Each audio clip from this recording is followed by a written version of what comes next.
Putin को electric car रे बुलिले प्रधानमंत्री नरेंद्र मोदी।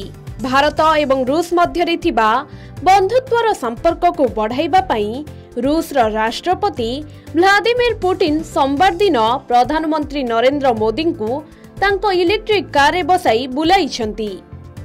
सोशल मीडिया रे भाइराल होइथिबा वीडियो रे राष्ट्रपति पुटिन ड्राइवर सीट रे बसिथिबा बेले प्रधानमंत्री मोदी तांको पाखरे बसिथिबार नजर आसीछंती।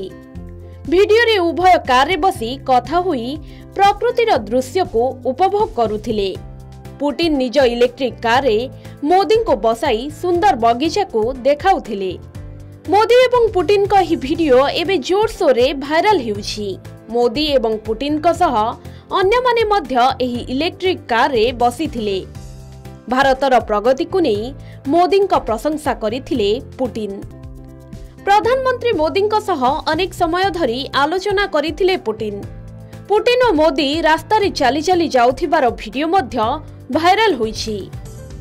तांको सह अन्य दुई जण मध्य सांगरे चली करी जाउथिबा देखिबाकू मिलिछि।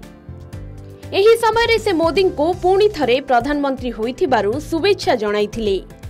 2 दिनिया गस्तरे रूस रे पहुंचीथिबा प्रधानमंत्री मोदी को मॉस्को रे स्वागत करा जाइछि। ब्यूरो रिपोर्ट के न्यूज ओडिशा।